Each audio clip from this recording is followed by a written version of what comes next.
descubrimiento de la agricultura que surge en los primeros asentamientos sedentarios y después en las primeras ciudades. Entonces, cómo la agricultura permite que nos hagamos sedentarios, que empecemos a aglomerarnos en un espacio específico, y estos primeros asentamientos, como ya habíamos reflexionado, pues son los que dan lugar a la ciudad. Luego hablamos de una segunda revolución, las ciudades de Estado, en la época neolítica de 7000 a 2000 años antes de Cristo. Entonces, aquí aparece esta figura del Estado, ¿no es cierto? Entonces, lo que se logra es vincular la ciudad-estado a las necesidades de la agricultura. Y aquí, importante, cómo estos excedentes se pudieron generar principalmente por un desarrollo tecnológico, ¿sí? Un desarrollo tecnológico importante. Antes la agricultura estaba un poco condicionada a los momentos, a las condiciones naturales, por ejemplo, de lluvia, en momentos donde la lluvia no era una constante, la agricultura un poco bajaba la producción. Sin embargo, estas ciudades de estado lo que desarrollaron esta tecnología de la irrigación, entonces permitieron que la agricultura pueda generar estos excedentes, ¿no es cierto? Entonces, estas ciudades de estado, si podemos darles una cualidad importante, fueron civilizaciones hidráulicas. Entonces, las primeras ciudades como ciudades de estado aparecieron a la vez que la simultánea concentración de las formas simbólicas de autoridad, ¿no es cierto? Como el Estado introdujo este simbolismo en las ciudades, ¿no? El simbolismo sobre todo de la autoridad. Los centros cívicos concebidos para anunciar, ceremonializar, administrar, aculturar y disciplinar y controlar, ¿no? Entonces, esto es una cualidad importante, ¿no? Este poder simbólico de las ciudades y estas nuevas tecnologías. Entonces ahí vemos nuevamente esa reflexión, ¿no? Cómo el modo de producción organiza y configura la ciudad. Luego vamos ya, como les había dicho, a la antesala de nuestras ciudades, esta tercera revolución, que son la revolución industrial. Aproximadamente, bueno, la primera revolución en 1760 y la segunda, que fue un momento importante en donde aparecieron las ciudades industriales, que es en 1840. Entonces, si hablamos de metrópolis y de esta segunda revolución importante industrial, hablamos, por ejemplo, nos viene a la mente la ciudad de Manchester, que es la primera ciudad industrializada por excelencia, ¿no es cierto? Entonces, aquí cambios importantes, ¿no es cierto? La modernidad trajo consigo estos cambios que se reflejaron en la industrialización, en la ilustración, en este concepto ya de democracia, que se estableció sobre todo, como les había dicho, en la Europa postfeudal y en el Reino Unido. Y ya los primeros indicios de estas lógicas capitalistas, ¿no? Dejamos atrás las lógicas feudales para implantarse ya el capitalismo de forma fuerte, ¿no es cierto? El capitalismo industrial urbano. Entonces aquí importante reflexionar un poco, ¿no? Sobre estas tres palabras que están juntas: capitalismo, la industrialización, y cómo estas lógicas fueron ya configurando las ciudades, pero ya pensándolas desde la urbanización.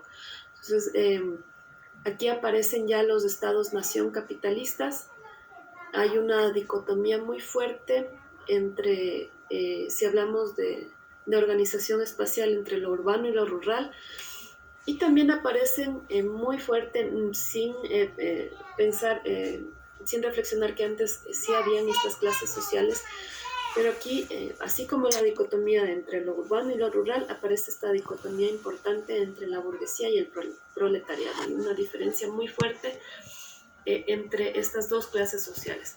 Y ahí también reflexionar cómo se configuraron estos espacios urbanos, pero bajo estas lógicas socioespaciales. Entonces, por un lado, las ciudades, estas metrópolis, se configuraron entre lo urbano y lo rural, pero también cómo la localización de la burguesía en el espacio fue configurándolo, y también cómo el proletariado fue dándole unas características especiales, particulares al espacio. Entonces aquí comienza una relación simbiótica entre los procesos de urbanización e industrialización a gran escala. El capitalismo industrial se define como un modo de producción urbana. Entonces, capitalismo industrial, modo de producción urbana. Esa es la lógica en cómo se fueron configurando las ciudades, y se incorporó una nueva jerarquía de sistemas de ciudades regionales con nodos. Entonces, también importante, ¿no?, esta nueva jerarquía de sistemas de ciudades, con estos nodos especializados por la actividad principal, que es la industria, ¿no? Ya, entonces aquí he citado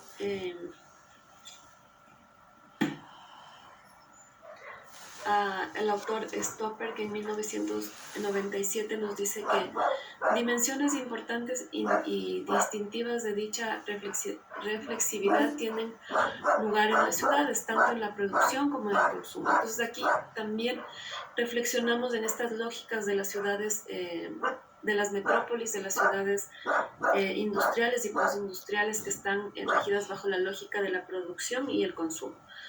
En la industria, así como también en los servicios, las mismas dependen de las relaciones concretas entre personas y organizaciones que adquieren forma en las ciudades. Entonces, estas dependencias, estas relaciones que se necesitan para las lógicas del capitalismo, que son básicamente las de producción y consumo, entre las personas y las organizaciones, necesitan un espacio físico estructurado, que son las ciudades.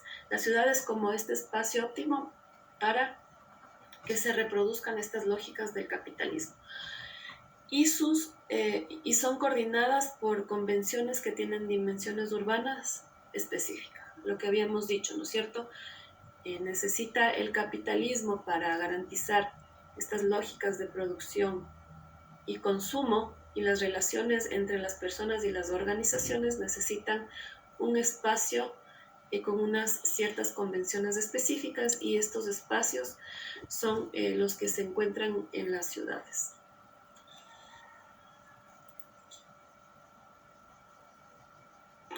Ya, también Soja nos plantea esta idea de la secuencia convencional. Entonces, para Soja existe la idea de una secuencia convencional. ¿En qué sentido?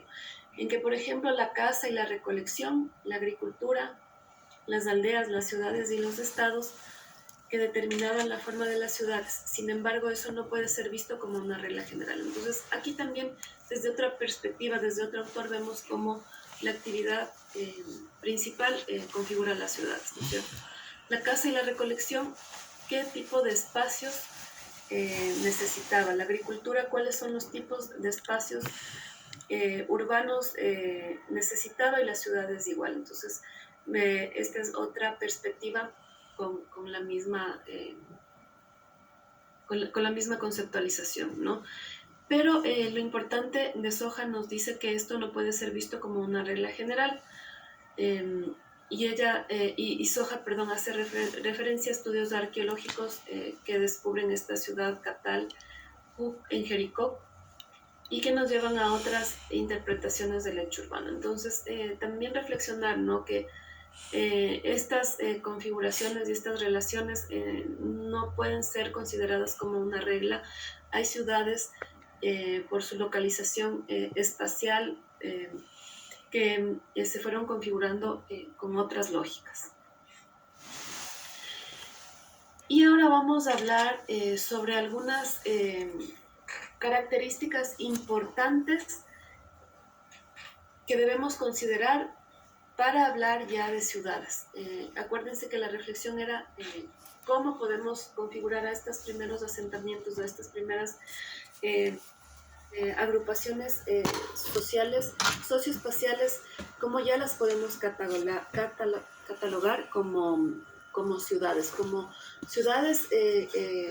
con esta lógica urbana. Entonces, citamos aquí también al autor Singer, que nos dice que una de las características y una de las formas de hablar ya de lo urbano es la aglomeración. Entonces, para este autor, en 1985 planteó esta idea, hablar sobre él como un economista brasileño que estuvo interesado en estudiar las ciudades. Él, en la reflexión que hacía era que por mucho que varían las definiciones de lo que constituye la ciudad, que como estamos conversando, es muy complejo no dar una conceptualización precisa y acotada de la ciudad.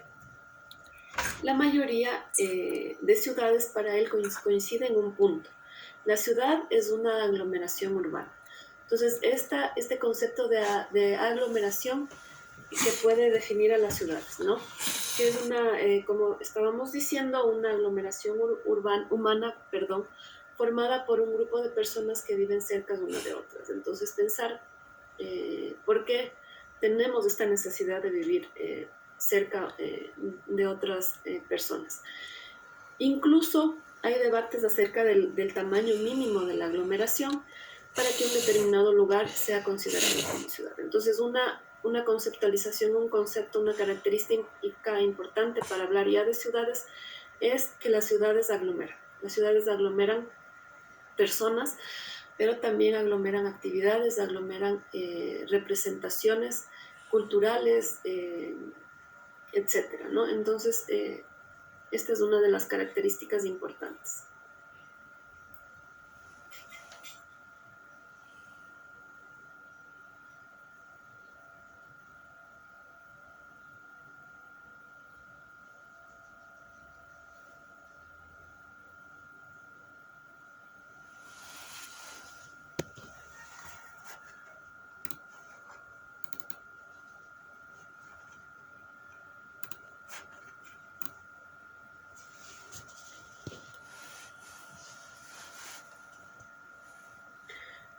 Ya, listo. Entonces,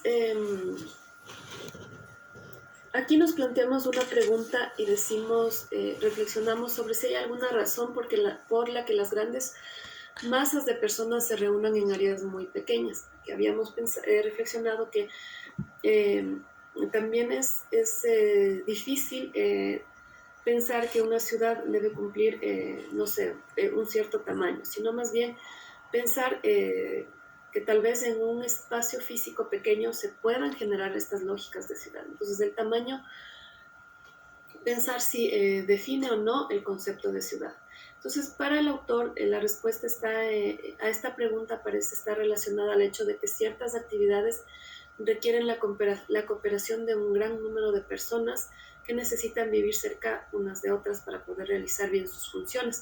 Entonces, más bien la reflexión es que tal vez el tamaño de las ciudades para este autor tenga mucho más que ver con las actividades. Ciertas actividades necesitarán aglomeración de personas en mayor cantidad que otras. Entonces, esa podría ser la razón por la que ciudades o aglomeración de personas en espacios pequeños también puedan ser consideradas como ciudades.